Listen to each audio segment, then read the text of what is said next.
I'm Texas forever. All these structures make me anxious. Look, I'm just tryna f you, not them hoes you came with. Pull up on 6 low, loud and banging. Yeah, Texas forever, still twisting my fingers. Texas forever, you speaking my language. Look, all in the day, but for Wednesday. Out in the field tryna score me a deal. Put my name by that X like I'm Kimbe. I do it off with my team, just a young covered in green like I'm Dende. We ain't compadres comprende. Clutch city, crush city, whatever you call it.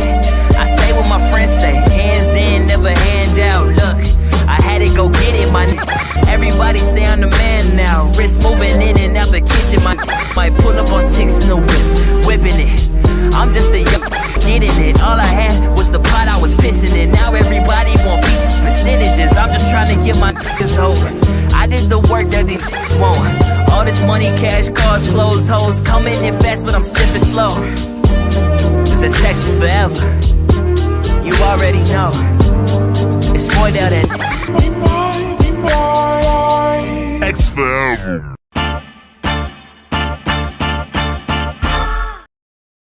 We are live, doing it on a Wednesday like we always do. Welcome into the H-Town Huddle. I am your host, Neon Peacock. Texans are 5-2. I'm feeling grateful. Houston still blessing. Not a big deal. We've lost some this last week, at least a close game on the road to the Packers. We'll recap all of that stuff. Plus, looking ahead to Week 8 versus the Colts. All that on this episode of the H-Town Huddle. Stay tuned. Make sure you hit the like and subscribe.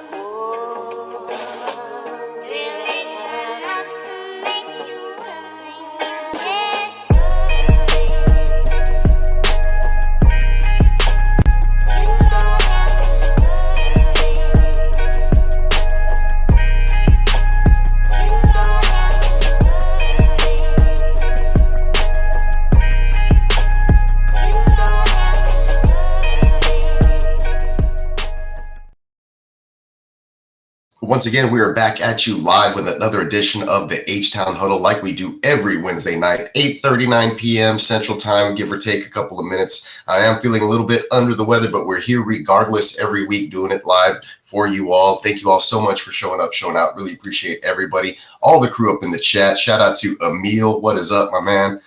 Derek in there as always. So you guys, really appreciate you guys showing up, showing out, and everybody else rocking with the GWN network. Make sure you're hitting the thumbs up, hitting the like, hitting the subscribe. All that stuff helps us out just to get put out there and seen. We got plenty of other shows out on the channel for you guys on the network, the mothership, GWN network, Gen Wealth Network. Make sure you guys are hitting the like and subscribe for the mothership as well, bringing you all the greatest content. But this tonight specifically targeting the Houston Texans, recapping what they had going on last week, like I mentioned, up in Wisconsin, and then moving on to a home matchup versus the Colts for the second time this season. So I was supposed to be at this game, but feeling a little under the weather. Some financial situations kind of arose with the family and travel and things of that nature. So decided not to go to this game, maybe still make it out to a game later on this season.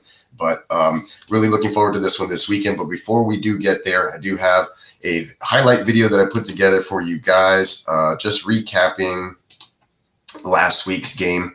And let's see if I can pull, while I set that up, I'll pull it up here in a bit. That way I have somewhere. It was too large for me to upload and play as a video on here. So I just got to locate it on my computer. That way I can do that and then share it with you guys. But, you know, about 3 minutes of highlighting some of the good plays from the Texans. It wasn't all bad. 24-22 loss on the road.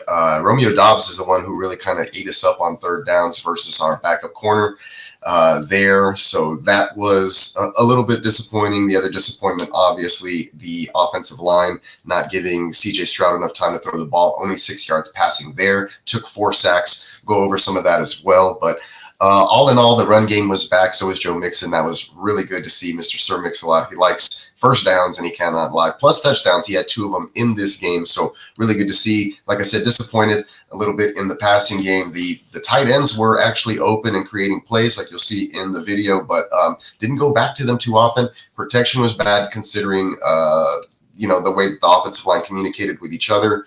We'll talk about maybe some fixes for that here in a second as well. But let me go ahead and pull up this new video. I have too many videos that I created, but Let's see, the Packers highlight video. There we go. So bear with me here a second while that loads up, and then I can share this on the, I guess, my media player screen or something of that nature. And it's taken forever to load, unfortunately. I don't know what's going on here.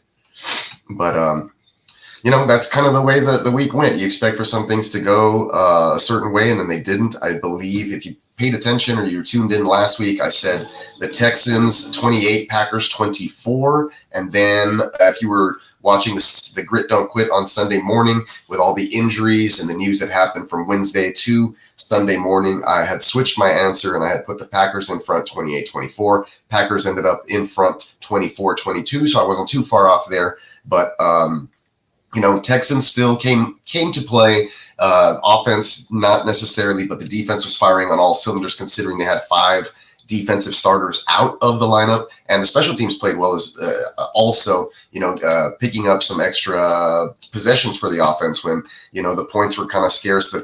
Kudos to the Packers defense, man. That defense came to play. They were ready for the Texans. Yo, what's up? Shout out to Minnesota Marty, man. Appreciate you for showing up. Yeah, we'll talk about that too. Texans did get Devin White. You know, he kind of just fell off a little bit.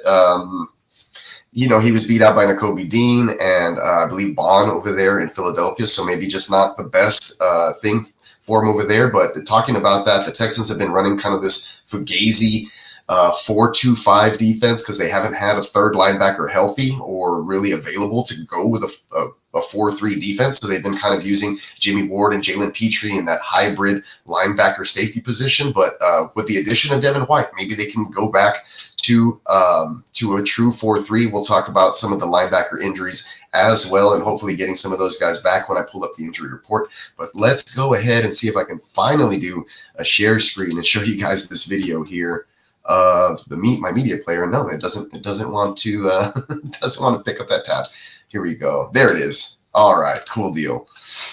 Finally. All right, let's see if you guys can see that and let me know if you can hear it as well. Boom.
And there you have some of it. I think I was having some technical difficulties there for a second. So first time sharing a video off my media player like that. And now I can't exit the full screen mode. And I don't know what's happening now. All right, there we go.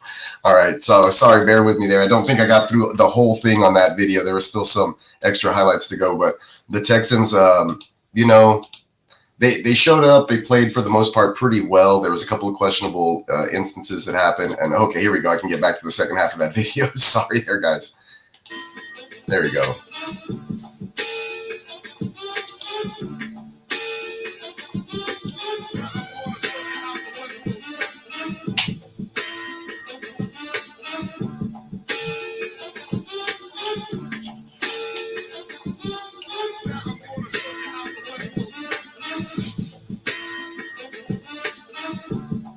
Field goals, too many field goals, not enough touchdowns. Here's one of the J-Love interceptions. Kalen Bullock, ball hawk. 3rd interception on the season for the rookie.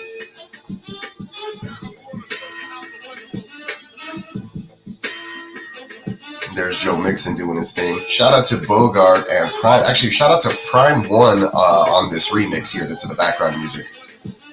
One of Bogart's producers. Follow him on Instagram. Prime One, that's him.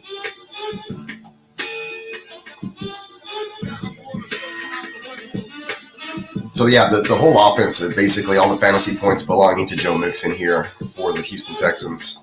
And there is touchdown number 2. He's him.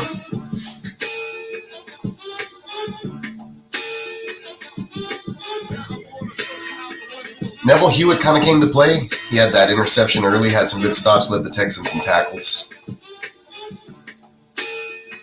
Not enough of this. Not enough of this.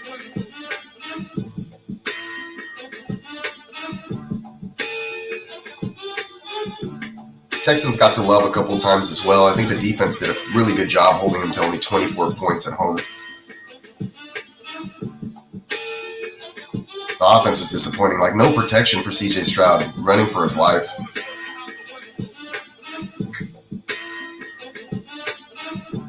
There's another sack on Love.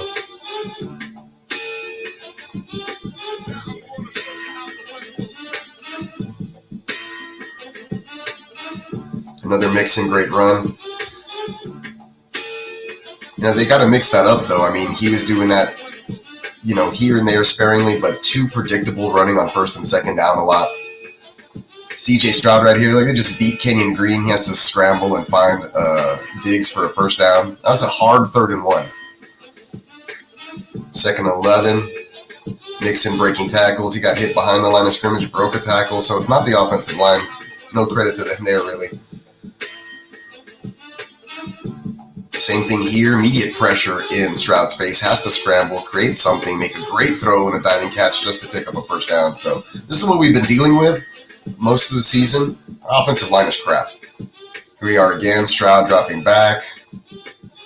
This was a 3rd and 15. It was an incomplete pass. They could have run the ball again if they wanted to be dumb about it and at least force Green Bay to take a timeout, leaving them with a lot less time on the clock. But a lot of questionable calls in that game. Yeah, Packers with a white helmet. They look like the Colts. Is pretty weird to watch. But what is up, kid? Appreciate you being there. Marty with a couple of questions here in the chat. What happened with the Diggs-Jair scuffle? Talking shit before the game. You know how both of those guys like to do things. Didn't amount to much. I mean, Jair probably got the better of him, had a better game, shut down C.J. Stroud and the receiving game. So talk all you want. I'm not a big fan of guys who talk. I mean, sure, if you back it up, that's great. But chances are, you know, you're not going to be able to be 100% all the time. And then when you do get beat, people are going to throw it in your face, and then you're going to get mad. And why? Because you were talking shit in the first place. So just don't talk shit. Let your playing do it on the field. D'Amico even came out and said it. You know, we're not, or they're not the type of team that really encourages anything like that. Diggs said, you know, he's not.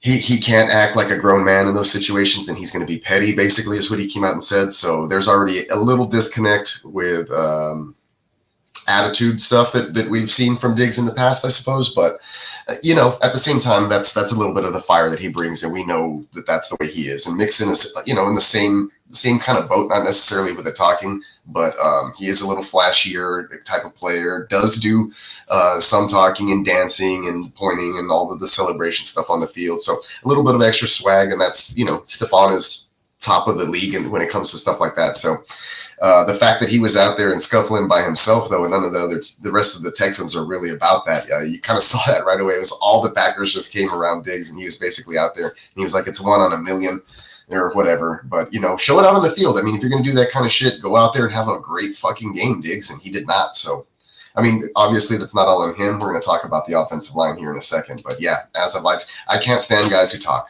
like that. You know, I really don't. I don't care if you're the greatest in the game. You know, Conor McGregor was the greatest until he wasn't, right? And what is he going to do? Talk shit? Yeah, I could have beaten you, blah, blah, blah. You're going to put on the film when he gets beat. You know, he talked all that shit to, you know, what's his face? The Russian dude. But anyway, that's neither here nor there. That's UFC. But, you know, in football, it's basically the same thing. You're going to war, talking shit. You know, you're not Triple H. This isn't the WWF. It's not like a mental game. No, you're not going to get in anybody's head. All they're going to want to do is kind of gun it for you a little bit harder. So why are you going to give anybody extra incentive? Never understood that. But he talked the shit afterwards, right? Like, hey, we kicked your ass, but it didn't happen this way. So that's what it is. There it goes. Yeah, Diggs is a good player, but he's been passed around like a $5. I feel you. I hear you. I mean, he's still doing it here for the Texans, even though, I mean, he led them in receiving, I believe, but, you know, not a lot of great stuff to say about the Texans passing game this past week. Just picked up Dell off of waivers. Wow, he was on waivers. Dude, definitely got to hold on to him. Definitely playing this week. I know it was bad last week versus a top Packers defense, but you know, the two teams that really held the Texans passing game down was the Vikings and the Packers, both in the NFC North, both top 5 defenses in EPA. And I think I have a graphic to back that up here somewhere talking about that. Here we go, defensive EPA. And let me take down the comment real quick here. So adjusted EPA per play, the defensive adjustments, Vikings number 1, Kansas City, the Saints, then the Bears, who've also played the Texans, barely squeaked by with a win there. And then at number 5 is the Packers. So, and then the Texans at number 7 with a really good defense there as well. So 3 of 5 of those top adjusted EPA per play defenses, the Texans have already faced. They've lost 2 of those, and they snuck out a win versus the Bears. So facing, you know, 3 of the top 5 adjusted EPA defenses, the Texans have struggled. They've struggled in all 3 of those games, putting up less than their, I think, 23 points per game average in each of those. So there you have it.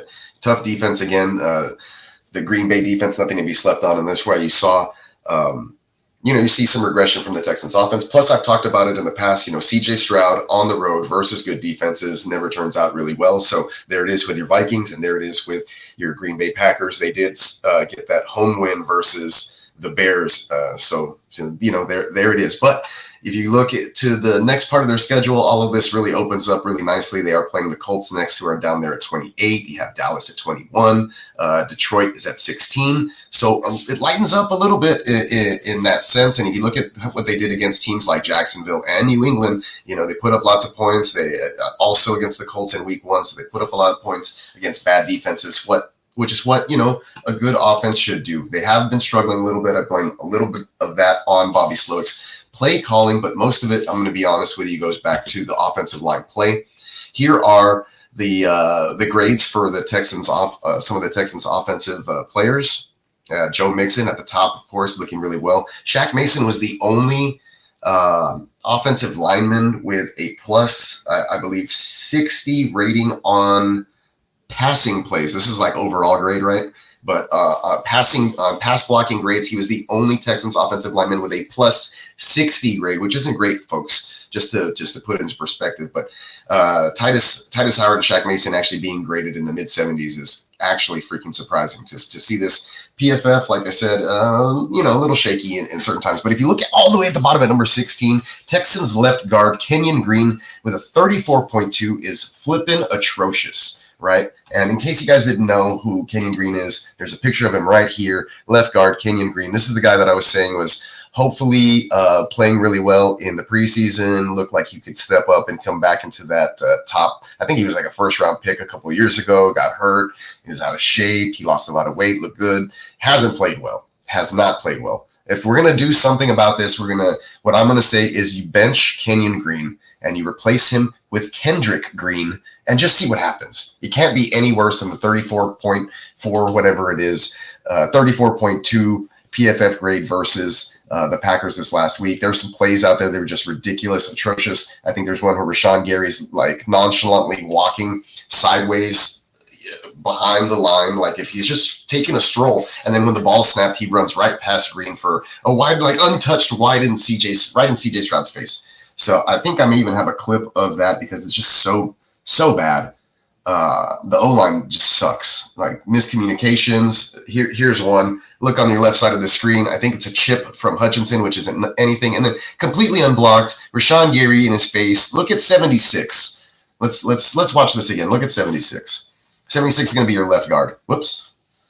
Here we go. 76 is going to be your left guard. Right by the center. Taps him there. Boom.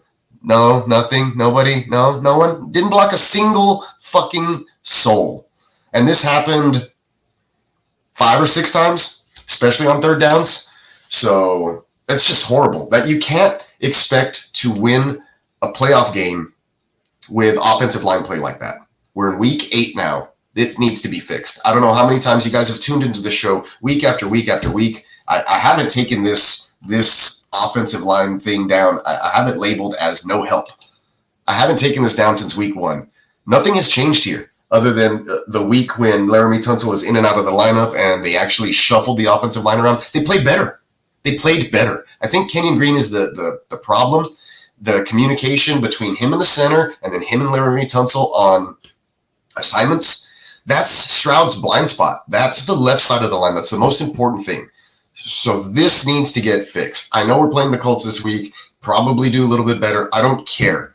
It needs to just get better. CJ Stroud cannot have a second and a half to make a read and throw the football. All right. Or he can't have half a second to get off of spot and go try to make something happen with his legs and then look downfield. All right. We don't have Nico Collins for the next 2 games. You know, those scramble drill plays with a big 6'4" wide receiver who can muscle his way into situations and get the football. It's not happening. All right. He's going to have to be more precise with the football. The thing is, we're not helping CJ Stroud here, this offensive line. All right. That's the bottom line. All right. And I was going to say, typically I don't like to spend a lot of damn time on this, but it's just embarrassing. It's embarrassing. Here's the Packers defense on Sunday. Passing yards allowed 82, 4 sacks, 11 tackles for loss. That's even in the run game, guys. Come on. What are they doing? Yards per play allowed, only 3.4 yards per play. The 11 tackles for loss is tied for third most in a game since 2000. You're talking in a quarter century. The third most tackles for losses allowed. That's on the offensive line, obviously, right? And the play calling as well. So I know it was a 24-22 loss, really close on the road. Other facets of the team played really well. You were down 5 starters on defense. You're without Nico Collins. I don't care. Those are all flippin' excuses. This is supposed to be a better football team. When it's down to these one-score games, the Texans were 4-0 in one-score football games, and they lost the first one this season. And it comes down to not just that, but critical mistakes in not challenging a play late in the first half, and the Packers go hurry up, and they throw a fade and score a touchdown instead of it being Texans ball on a fumble. Running the ball twice and then throwing it out of bounds on 3rd and 15. If you're not going to take a shot in the end zone or go for the first down, at least keep the ball in bounds on the pass play and force the Packers to use another timeout and have essentially no timeouts in their back pocket and less time for Jordan Love to move the football down the field to try to kick a field goal. Those are just idiotic things that you could have easily won the football game in the last couple of possessions, and it just did not happen. Shoot, my computer's mad at me. It slammed the speaker down. But, I mean, the frustration high, right? And I'm very critical. I run a Texans podcast here. I break everything down. So yes, 5-2, grateful. We're still blessing. There's a lot of separation within the division, but this is a huge swing game coming up here. All of a sudden, the Colts are coming off a win last week versus Miami. All of a sudden, they win this game, and you're essentially tied. You're staring down 500 in the next couple of weeks because the schedule gets a little bit tougher, regardless of the defensive EPA that I just mentioned. The teams are still tough, right? So not a lot of confidence until I see everything work for the Texans all in whole. Even last week, versus 2 weeks ago or whatever, versus the Patriots when they put a whooping on them, the defense still had some lapses, so it wasn't a completely perfect game. I've yet to see that all the way around this season. Texans still have room to grow, obviously learn from some mistakes, but I think a lot of it falls on the offensive line. And if the offensive line isn't playing well and you're not going to do anything to fix that as far as personnel grouping, then you got to call better plays. You got to get the ball out of CJ Stroud's hands faster. You got to have some quick hitters. You got to run some quick screens like the way they would do that with Nico Collins. Why didn't they run any of those this last week? So I'm just a little confused and befuddled with what Bobby Sloak's trying to do here. It's embarrassing. It's embarrassing as far as what's been going on with the Texans offensive line. I showed you that play there. I think I have more. There's an entire TikTok that somebody put out that I thought was just hilarious because he's basically saying, how do these guys sleep at night?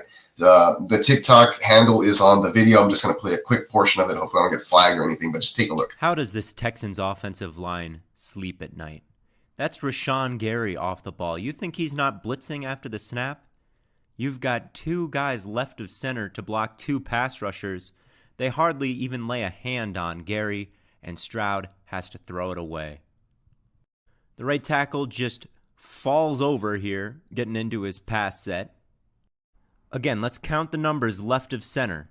It ends up being 3 on 2 rushers, and the tight end just doesn't take anybody, lets that safety come free and plaster C.J. Stroud. Here, Laramie Tunsil tries to help out his left guard a little bit. He lends an inside hand to help block Lucas Van Ness, but he totally misses his edge rusher, and Stroud is once again under major pressure, can't deliver an accurate throw. Here, a little stunt from the backer and defensive tackle just shreds the center and left guard here. Here's a TE stunt from Enagbare, and Carl Brooks and Shaq Mason just never disconnects. Here's another stunt right in the middle of that offensive line from the 2 mugged-up linebackers, and Scruggs in the back can't make good contact. Stroud goes down again. Stroud went into this game an MVP candidate. He finished with a completion percentage sub 50% and only 86 passing yards on the game. Not a single touchdown. Rough game.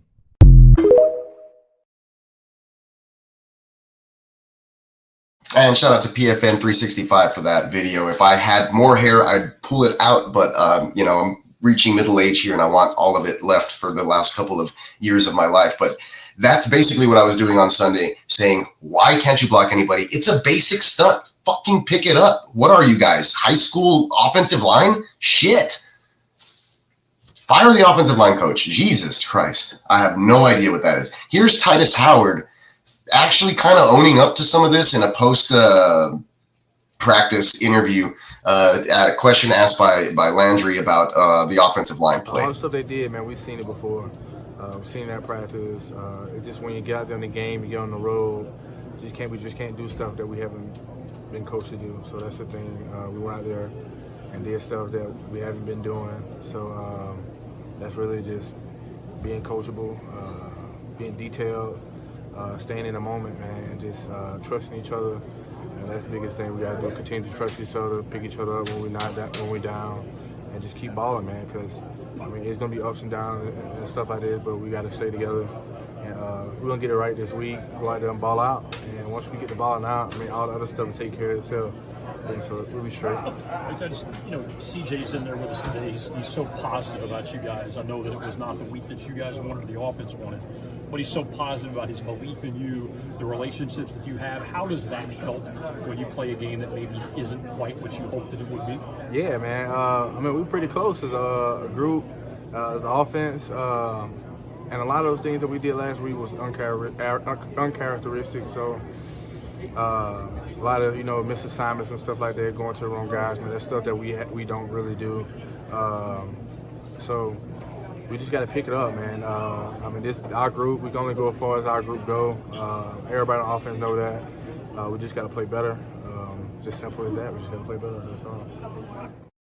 Gotta play better. There was more to that. He keeps going, right? But there's the gist of it. I mean, at least he kind of owned up to it there, saying, we got to do better. We got to communicate. A couple of weeks ago, if you heard Laramie Tunsil and Titus talk about it, it's like, that was the ref's fault, and they got to tell us where to line up, and blah blah, and the penalties and this, and now at least they're taking some ownership. The penalties have disappeared. Finally, they're lining up correctly. There's not a lot of holding calls, but they're not blocking anybody. So I don't know if I'd rather have a holding penalty or them actually just let everybody run right by them like they did this last week. So the O-line sucks, or at least the O-line play, the communication has been really bad. Let's watch this one again. This is just so bad. Like 78. Oh, into the running back. Oh, I didn't pick up. Jack Mason didn't. No, nobody blocked anybody. Jesus. And this is, if you're an NFL quarterback, what the hell are you supposed to do? CJ Stroud is not Anthony Richardson, but he took off and had to run a couple of times in this game. And it's just unfortunate, man, like to see stuff like that happen. But like I said, the Texans defense did actually play pretty well. Both starting linebackers were out. Neville Hewitt leading the guys in tackles, Jake Hansen right behind. There is some good news. Some of these guys that were missing this last week will be back this week for this upcoming game. I did before I get into the injury report, I did want to talk about continue on some of that play calling. The last couple of plays with, I think, like less than 2 minutes left, a run for -2, then a run for -3, and then they made him use those 2 timeouts. If you're already there doing this crap, just run it again. They run a 10-yard out that's incomplete to Tank Dell, which solved nothing. You weren't going to pick up the first down, and you ran no time off the clock, and you allow Green Bay to save a timeout in their back pocket and save 20 plus seconds. Like, it just didn't make a lot of sense to me there. Didn't make any sense to me there, what they did. Bad management of the clock. I don't even want to talk about the fact that D'Amico didn't throw that challenge flag there. He said that the guys upstairs thought that it didn't look like a lateral to me on the return. You got to at least try. And even if you try there and you blow the timeout, you don't get hit with the hurry up fade for a touchdown for Wicks. Like, those are just things. Like, if you lose the challenge, at least you stop them from being in the hurry up and scoring quickly. And D'Angelo Ross, or whoever that guy is, he just played horrible. I mean, he allowed Romeo Doubs to just run slants free and open all game long. It was hard to see. Stingley didn't play particularly well. They were playing off coverage a lot. Jordan Love is too good for that. He's going to fire the ball in there and get it in quick. And I think that Stingley has a little too much confidence in his closing in speed. And he was just there a fraction of a little late on a couple of these. Let's see. Do I even have that video? Should be a video. Yeah, here we go. It's called Dobbs Slants All Day. Here we go. So here he is on Stingley. Here it's press coverage, and he just gets beat, right? But that wasn't too bad. But look at this. Off coverage, wide ass open. Here, just have the first down, please. Here he is again. Wide ass open, off coverage. Stingley sees it.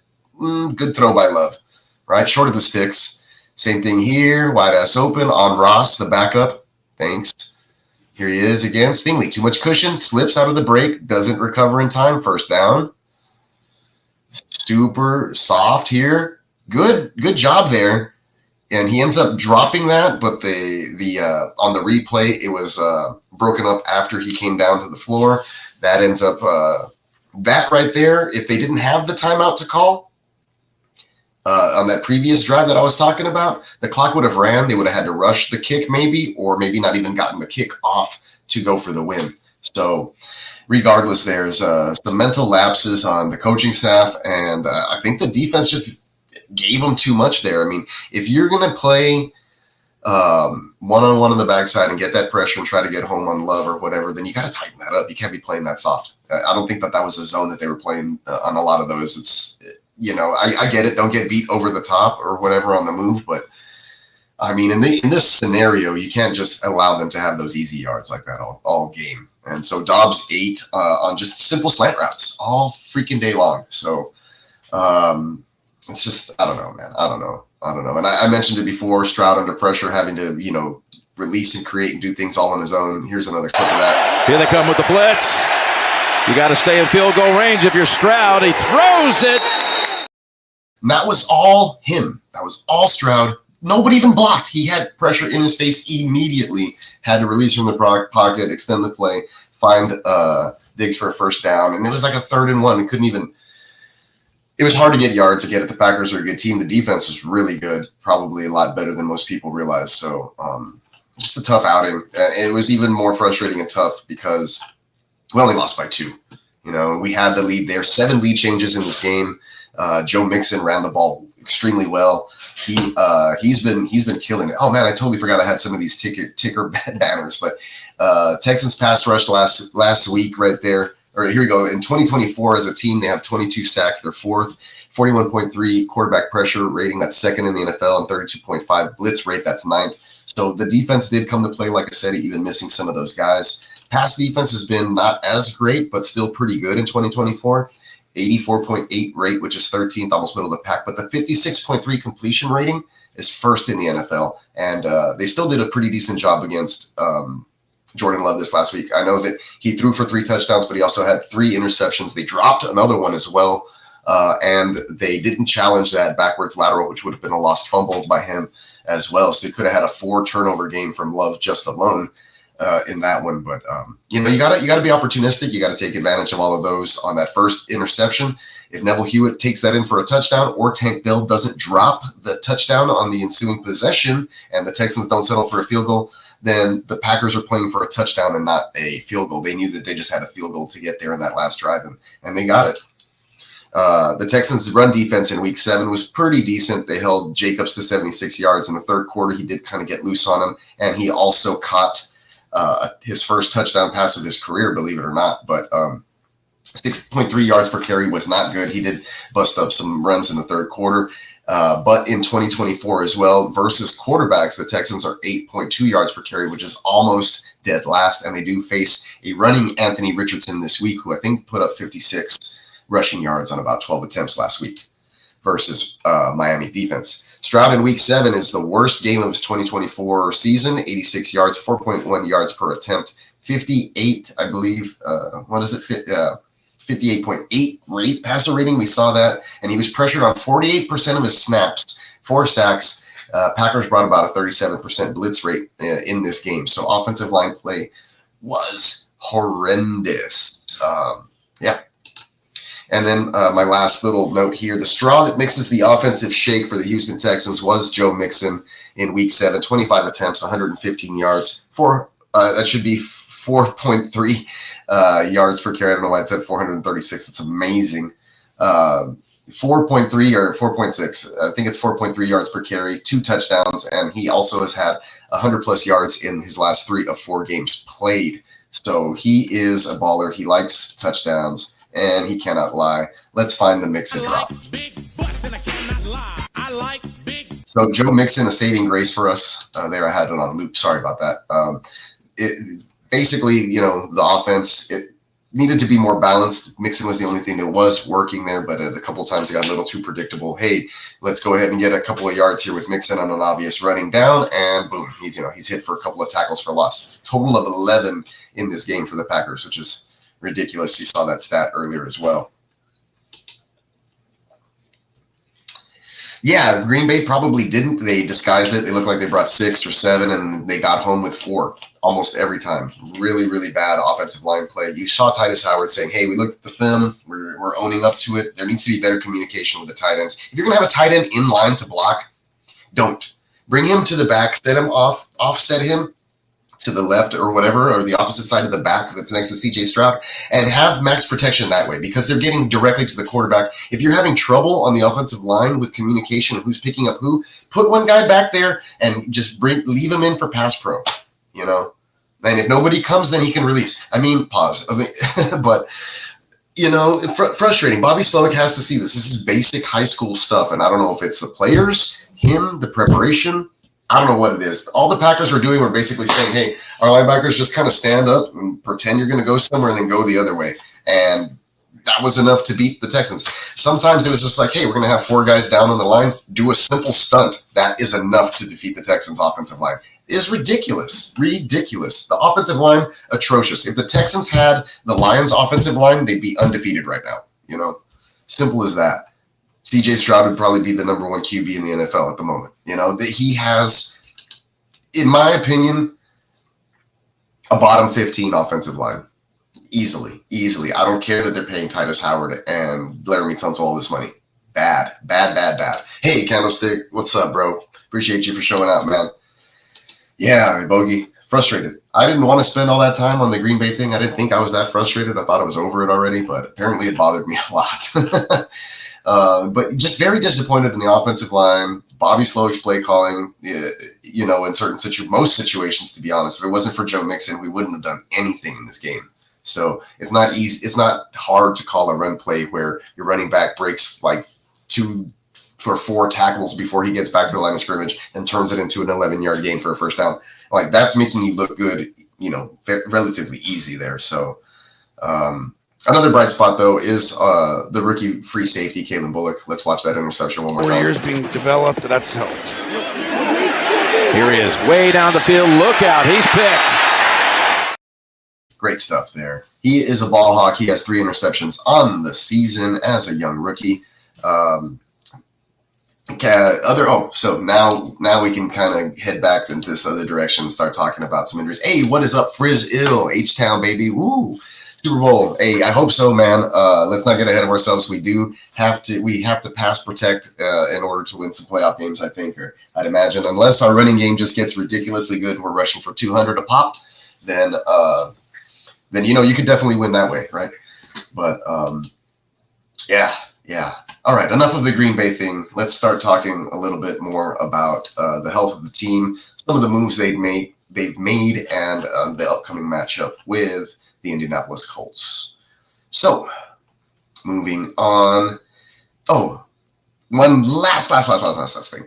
So we did talk about CJ Stroud's stats. That was his worst game in 2024. His worst game in 2023 came at the hands of the New York Jets, where he got concussed in the third quarter. He had an even worse game than this as far as completion percentage and rating, but the attempts were a little bit more. He was actually able to try to throw some more passes in that game, but knocked out. He only had that one bad game, though, last year, and after that, when he returned from injury, he was on fire. The Texans, I believe, won like 7 of their last 8 and made a run into the playoffs. So hoping something similar happens this time. You kind of learn from these mistakes and get better moving forward. This is the worst passing game the Texans have had on offense this season. So if they can fix these issues, then, sky's obviously the limit. Really good football team, still sitting at 5-2, currently. And like I said, really separating themselves in the division, have a better opportunity here when they face the Colts this coming week to separate themselves in the division. And there are the standings, though. Colts are just creeping behind, 1 game back. Texans do hold the tiebreaker from week 1, but you're essentially tied here if you lose this game. So it's a huge game regardless this coming week.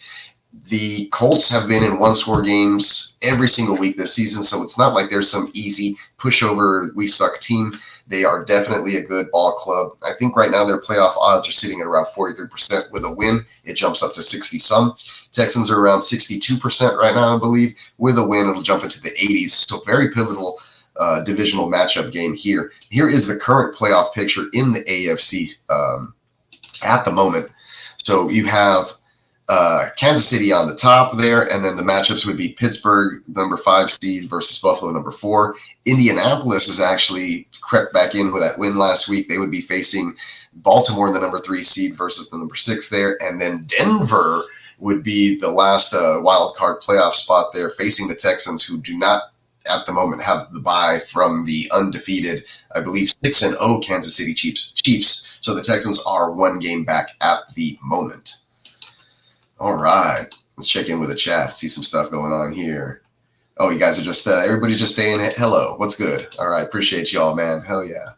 10:49 in New Jersey. Hey, man, well, I'll try to hustle up here through the rest of the preview for you, Derek. I know it's getting late, so no problem. And Johnny, hey, appreciate you, man. Salute everybody in the GWN. Appreciate everybody for showing up, showing out, being out here in the chat. What's up, Song?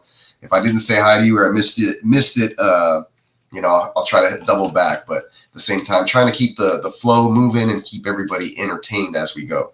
So now we can move on, like I said, to this Indianapolis game and how things are headed. Here's a little stuff on the rumor mill. I was going to as the day was going on and I was creeping or pulling all the information together and creeping along in my day while I was working, the news slowly started changing. At first, it was like, hey, Christian Harris, like he's on the reserve or designated to return list, right? He's not on the actual IR that the Texans have listed on their team website anymore. So I was like, maybe he's going to be set to return. And then sure enough, a few hours later, Kamari Lassiter and H2O were spotted at practice. So I was like, wow, that's good. So hopefully we can see somebody like Christian Harris, coming in, and we'll have H2O, the newly signed Devin White, plus the return, hopefully, of our main guy, Azeez Alshire, right? And we can have a healthy linebacking core. And like I mentioned, the Texans can return to a 4-3 instead of this makeshift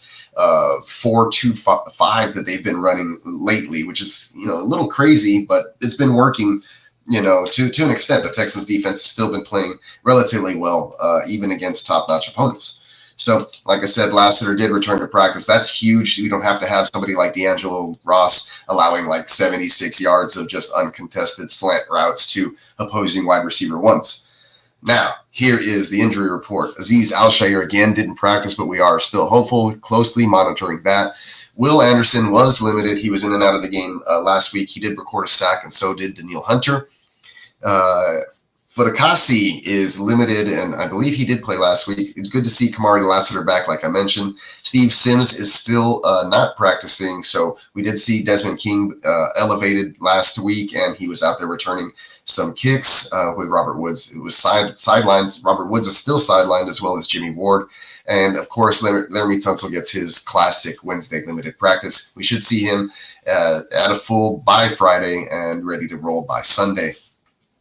But yeah, there is your injury news. H2O should be back. Like I said, we are hopeful. Christian Harris will be back. They did, like I mentioned, after week 4, we thought we were going to get to see him, but now it's kind of like maybe, but at least he's on that designated to return and not on that actual IR list that they do have on their team website. And if you go all the way down to the bottom there, Jeff Okudah was somebody I was kind of like keeping an eye on, wanted to look at because, we needed some secondary help. But with Kamari Lassiter returning to practice, I'm not even worried about that right now. I would like to see Okudah back at practice, getting in the mix, seeing if he can work his way in. That way we have some better depth in case somebody does go down again, because Ross is not the answer there.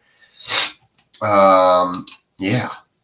And there's your injury report again, the official injury report off the Houston Texans website. And shout out to their graphics team. These guys have been killing it all year. Look at that injury report. It looks beautiful. You go to other teams' websites and it's just plain Jane. Looks like a 7th grader put together an Excel spreadsheet. So good job there, Houston Texans, and hiring some really good graphic design content guys and girls.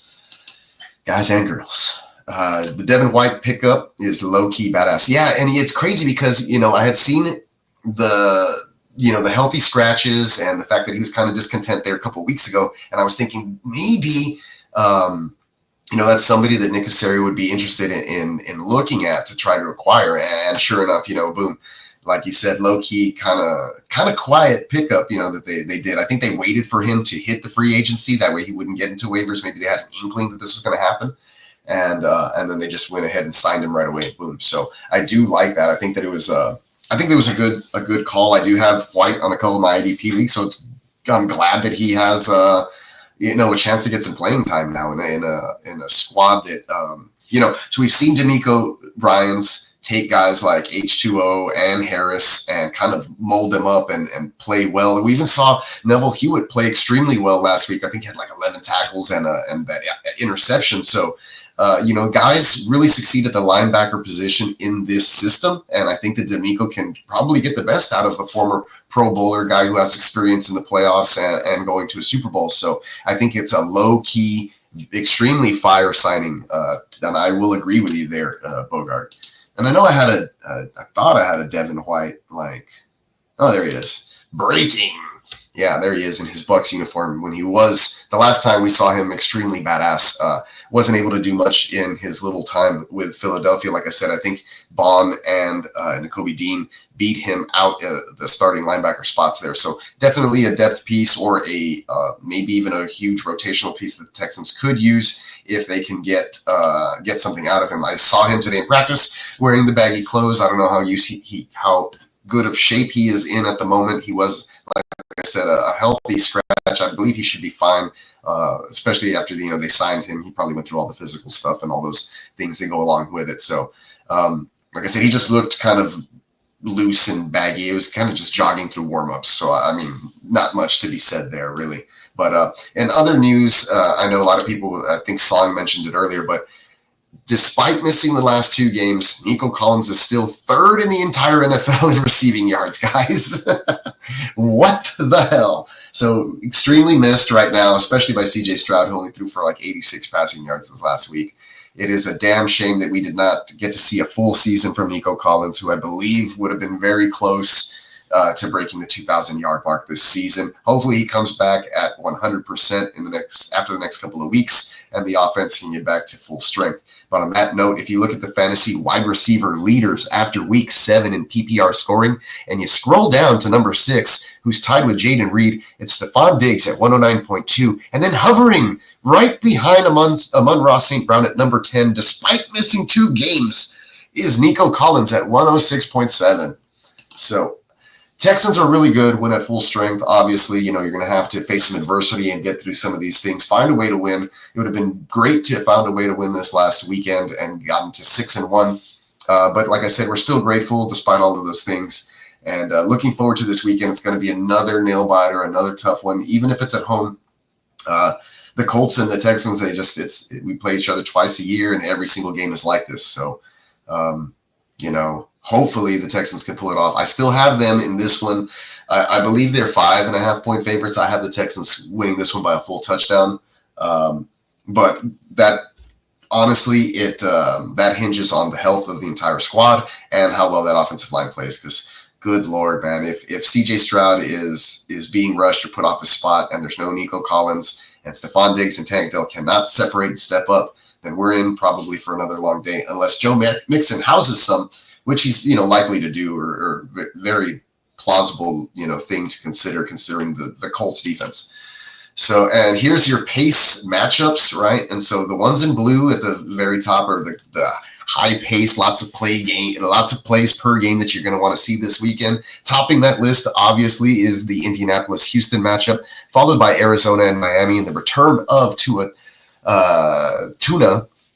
Tagovailoa, and then the Buffalo and Seattle game where I'm flexing a lot of Khalil Shakir just because I'm expecting some points in that game, right? And then you're followed by your Atlanta, Tampa Bay, Minnesota, Los Angeles Rams, and then it goes all the way down. And the game that you probably don't want to play a lot of pieces is your New Orleans versus Chargers game, which is going to be really slow pace of play for this coming weekend. But guys, go ahead and I would take a screenshot of this or come back and hit the like button so you can see this pace of play versus the league average set for this coming weekend. The games in blue, you're probably going to want to put some players up in there. If you have any of those guys, don't force them into your lineup, right? Like I'm saying, but you just have a better chance of getting more plays and more opportunities this weekend. So Tank Dell still in play. I know he was disappointing, and so was Stephon Diggs, but both of these guys, I would feel very confident about firing them up versus the Colts secondary and defense this weekend. I know I said that last week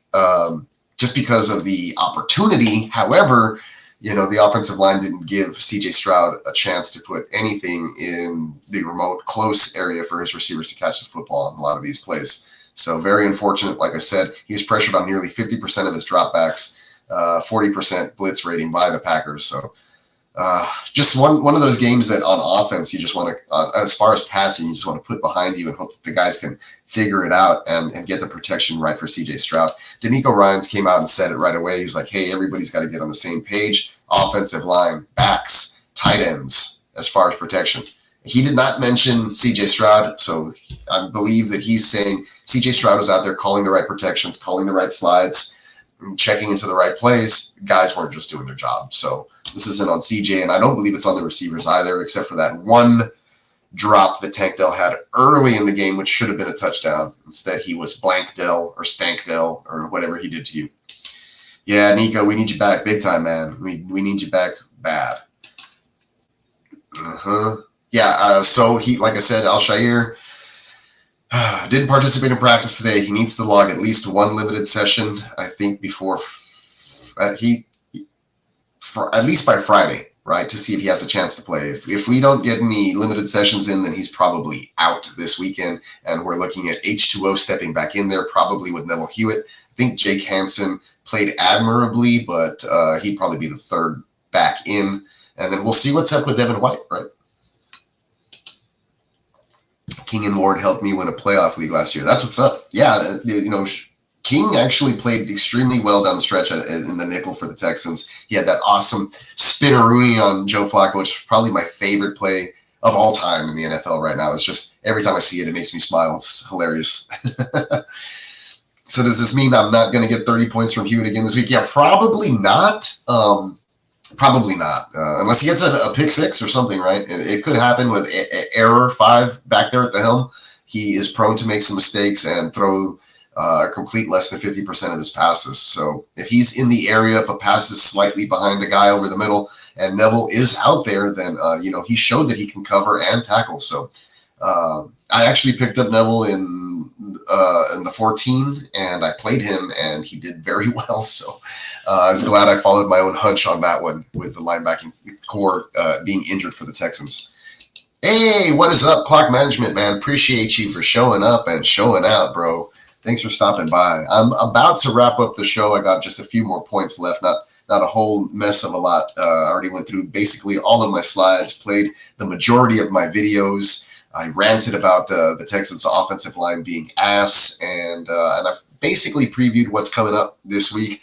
The first time, we can talk about the recap from the first time the Texans played the Colts. They were able to corral Jonathan Taylor, hold him less than 60 yards rushing, I believe.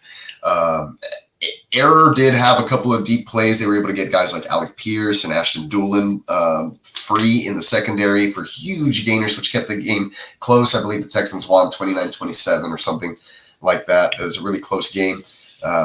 On the road, though, so they were able to pull that one out there, and I do expect them to have a little bit more success this week, especially after the loss to the Packers last week. A much better football team than the Indianapolis Colts, I believe. So, especially as far as the way those defenses play, you saw the graphic earlier that I put out there as far as defensive EPA per adjusted EPA per defensive play there. Excuse me. This is per Ben Baldwin. And there you have it. You know, the Green Bay Packers are number 5 on that list right there. So if you drop all the way down to 28, you know, the Colts not as good, right? Is what I'm trying to get out there. And here's the one graphic that I didn't put up earlier, but I want you guys to picture this. Picture a string of Christmas lights, and then you plug it into the wall, and then it just like half of them don't work or they're blinking, right? And then you go down and you look at, you know, a set of 5 lights, and you see that one is burnt out.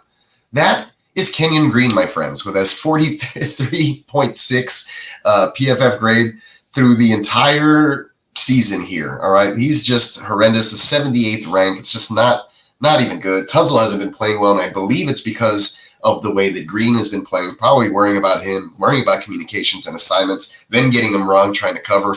So just like a string of Christmas lights, if we replace Kenyon Green with Kendrick Green and see if that strand can shine bright, perhaps CJ Stroud will have more than a half of a second to throw the football and make a decision, and we can actually move the ball through the air this coming week. So let's see if there's any offensive line changes. If they stick with Kenyon Green, I'd be honestly really surprised. Or if they do and they didn't move him to a different position, I'd still be surprised. I don't necessarily need the Texans to completely shuffle everybody around and move Titus Howard to left guard and kick this guy out and bring Patterson in to be center and move Scruggs to right guard like they did last year. They just need to bench Kenyon Green, try Kendrick Green, see if that works, and then if not, have another plan in place, because you can't go back to what this guy's been doing. He hasn't worked out. He's played maybe 1 or 2 good games in his entire career. The pick didn't pan out, so just, you know, eat it and move on, and let's get this problem fixed. And I know I said I was going to be done with all that, but I was just kind of recapping everything we've done for the day. That was my big bugaboo, my big pet peeve was the offensive line. But I'm still happy in the direction that this team is headed moving into week 8 here with this divisional matchup versus the Colts. I'm confident that they can win this game. I was confident last week before I heard all the injury news. It was a game that we weren't supposed to win regardless. I think all the panelists on all the prediction shows were taking Green Bay at home regardless. So the fact that the Texans were able to keep it so close and play extremely well on defense with all those missing starters, that's the silver lining and those positive notes to take away from that. But yeah, 5-2 shouldn't be stressing. We're blessing. Houston's blessed right now. A lot of people looking at the schedule wouldn't have even put them at 5-2 probably before the season started. So we're off to a decent start here with about a third of the season, in the books and behind us in the rearview mirror. But yeah. If we have any fantasy questions, I mean, you're starting Joe Mixon this week. It's a start for CJ Stroud for sure. He's at home versus a lesser defense. This is a week you fire him up. I know there's no Nico Collins, but if you have Stroud on your fantasy team, this is a week you can have some confidence. Like I mentioned, when he faces And he's going to hit a nice stretch here as well, up until probably the Detroit game, right? And even the Thursday night Halloween game on the road versus New Jersey should be a little tougher for him because of just the home and away splits. But the Jets defense hasn't quite lived up to the reputation that they have. So there's still some chances to take advantage in those certain situations there as well. Let's bring up that EP. I love this chart, right? Where are the Jets on that? See, the Jets are 22nd when you adjust it. So you're looking at the type of teams they've played and all that. That's what the adjustment's for. So yeah, still fairly confident that Stroud will have a good stretch here coming in after this. That had, like I mentioned last year, he had that one down game once he was back from injury. He lit the league on fire, continued to light the league on fire, and picked up right where he left off. So the offensive line, though, like I did mention, they did fix some of those things. If you look at week 1, the way that they were lining up with some of those illegal procedure penalties, and then you look here on the right, week 6, when they completely destroyed the Patriots, guess what? They lined up like you're supposed to, which I don't even understand why this was an issue at all in the first place, or why they're trying to get some sort of edge or cheat or whatever the hell. Just play football and play it right and avoid the penalties and play it clean and do what you got to do.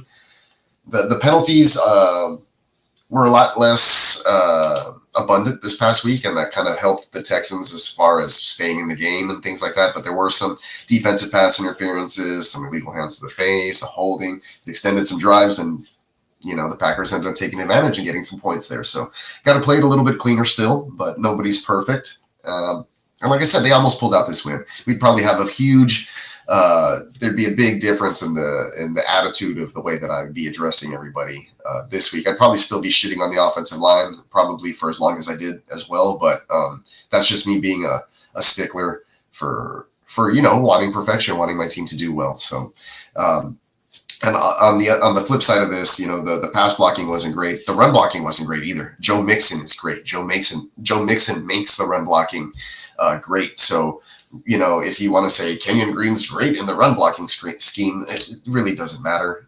Put in somebody else who can pass block, and Joe Mixon can make up for those deficiencies in the run blocking game by himself, just breaking tackles and making people look silly, because he is a manimal. He's a lot of torso. He kind of runs tall, but very powerful back.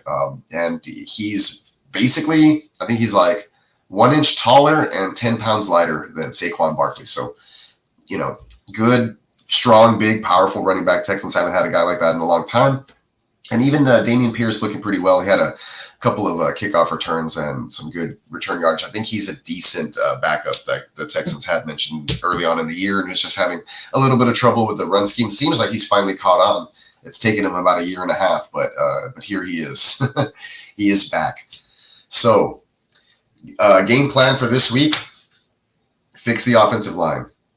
Run strong with Joe Mixon, stay balanced, mix up the play calling. You don't have to run it on first and second down every single time. How about a play action here or there? I wouldn't play action on second down after running it on first down unsuccessfully, right? Things like that. So just kind of break away from your dumb tendencies that everybody knows you're going to do, Bobby Slowick. And if you can do that, mix it up a little bit, be a little unpredictable, but get into a nice flow. There was a couple of instances in this last game where he was kind of getting into a flow, but it was all based on Joe Mixon running the football really well. The other drive where they actually did move the ball pretty decently in the air, they were attacking with the tight ends. So they're just going to have to figure out, what, and this week it's a different opponent, somebody that really well. And because of that, I think that this is an even bigger week to try to break away from those tendencies and have them, completely surprised and basically blindsided or sidetracked by the things that you're trying to do. I know that, you won the game the last time and certain things worked, but you can't just stay in that bag, because that the team that lost is the one that's going to come in and make all the adjustments and try to win that football game. And if you, keep that game plan the same, then you're cooked if you don't have anything to adjust to once the shit hits the fan. And I've seen that from the Texans a couple of times. I'm like, hey, second half, they're going to come out and adjust. And they don't freaking adjust. There's no adjustments. The problems continue. So, what can you do about that? I don't know. There's another nice video that I have of Brian Baldinger breaking down the all 22 in the Texans offensive line, but he's doing it with like a fork, so it looks weird. But let me give you just like a quick sample just so you can see that. Let's watch this. Stroud gets killed. You don't even see the guys off the screen at the snap. Let's talk about the protection here. And why static tight end protections. Again, this is a static tight end right here. They have 6 blockers, right? Follow offensive alignment, a static tight end, not moving. Teams don't do it very often. It locks you into rules that you can't get out of just because it's hard to adjust with a tight end on the ball. So you can see here. Yeah, fuck that. Plus the fork or the spoon thing was hilarious. That's why I don't want to use that whole video. But what he essentially is saying is that, Texans are bringing in an extra offensive lineman who's not really good at blocking, and then they're locking him into a rule there and forcing him to communicate with these other offensive line, where I was saying, hey, just put him in the backfield and have him pass pro black back there like a running back. Bobby Slug's getting a little too, I don't know, he's getting too cute. He's getting too smart for himself. Go back to some of the things. How about this? Texans had a crap offensive line last year. They knew it. It was makeshift. It was an island of misfit toys offensive line. So what did he do? He called quick screens, quick hitters, getting the ball out of his hands quickly, slants, things of that nature. We don't see any of that stuff. Everything is long, 2-man routes, slowly developing downfield. Why? If your offensive line cannot block and give you time, why are you running those types of plays? Change it up. Do this, Bobby Slug. Pretend your offensive line sucks, because it does. Call plays like your offensive line sucks and you cannot protect CJ Stroud. It's that simple. If you can do that, then CJ doesn't have to scramble, extend, or be worried about taking a blindsided hit. The ball is coming out at the top of his 3-step drop, or whatever it may be. Or he's turning around and firing a quick screen down, one of the ends to Stephon Diggs or Tank Dell. The way that they did it with Nico Collins. Why did they think that they could only do those types of plays with Nico Collins? Xavier Hutchinson is a great player. You can use him that way too. So I'm a little upset with Bobby Slowick. I hope he gets a head coaching job somewhere and takes off, to be honest. I have not seen it from the Texans. They put up 41 against the lowly Pats and a rookie, and that's it. They've yet to really, be hitting those 30 points a game like the way this offense should. CJ Stroud mentioned a 5-headed monster. Everything looked great in the preseason, right? But hey, guess what? Teams are coming out here and they want to rip your head off, and they see your weakness, and your weakness is your offensive line. They're going to put pressure. They're going to confuse you. They're going to get to CJ Stroud, and then what are you going to do? You can't run the ball with Joe Mixon all day long. So you got to figure it out. Bobby Slowick. Let's see if the Colts are smart enough to do that. I know that they've had some injuries. Zaire Franklin's been on the IR for a minute, but I do believe they will be getting him back pretty soon. Jonathan Taylor, also with the ankle injury, did return. That's why he is on the graphic, so I do expect him to play this week. So no Tyler Goodson. His 50-something yards and touchdown will probably get better play from the entire Colts offense in this game. So I'm just ready for I'm ready for a close game, and I'm going to be really disappointed if they drop this one as well. But this is a must-win. They're all must-win games, right? Especially after a loss. But I just believe that, they should be a little bit more prepared and ready to rock and roll for this one. It's a divisional opponent. It's not somebody in a different conference, and you're not traveling across the nation to get there. So you're at home. Houston, get there early. Show up early. Be loud. Get in your seats. I'm tired of the traffic, and it's like the middle of the first quarter, and people are still getting into their seats. Good gracious. I know there's a lot of stuff to do in Houston, and the traffic's bad. Wake up earlier, people. I mean, I live 6 hours away, and I always get to the game early. What the fuck? All right. Enough of that. Hey, Daniel Barry, appreciate you, man. If you can, make sure you're watching the replay. Go skip back. I had a lot of great content on this episode today. I talked about the Packers. I ranted about our offensive line. I talked about how great the defense played despite being down a bunch of players. We talked about this guy being the man. He is so good despite the offensive line play. We're talking – I didn't mention that Nico Collins is just to check up on you guys, those Nico Collins holders, guys who have him on the IR. He is ahead of schedule at the moment, aren't they always? But considering the fact that they placed him on the 4-game IR, it looks like he would be back or able to play probably pretty soon if he wasn't on the IR. So you would expect like a week 3 or 4 return, but which means he should be fully healthy by the time he is back after the Detroit Lions game. And we all missed him so much, so much. Get better, Nico. Don't rush it and don't re-injure it. All right. Well, that being said, I will be back next week same bat time, same bat channel, roughly, to go over the Indianapolis Colts game, and then we will preview, I believe it's the New York Jets. Let's pull up the schedule. Yeah, New York Jets on a short week, which is why I think Nico went to the IR in the first place. And then after that, we get the Detroit Lions. I might try to go to that game. It's a Sunday night game. That'd be pretty cool. And then the Dallas Cowboys the week after that. So a nice chunk of the schedule coming in. Like I said, some other breaking news. We did have the free agent signing of Devin White, which is going to be a great depth piece for us there in the linebacker unit. Like I said, the defense could probably go back to a 4-3 instead of this 4-2-5 that they've been running, with the 5 DBs out there and a makeshift linebacker for the Jimmy Ward / Jalen Petrie types. And then, like I said, we got some returns. The return of H2O on the defense, plus the return of Kamari Lassiter locking it down on the corner. And he's been fantastic as a rookie this year. I do believe the 2 Texans defensive selections that turned into starting secondary pieces have actually played extremely well for the Texans this season.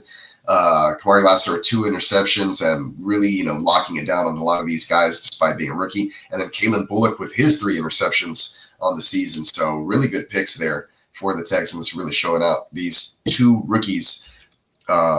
Lassiter is probably on the defensive rookie of the year list for a little bit until he missed the last couple of games. So maybe Bullock has been able to throw his hat in the ring there a bit, but you don't really see that a lot of times with the corners unless they get an insane amount of interceptions and things of that nature. But it is what it is, folks. I will be back next week.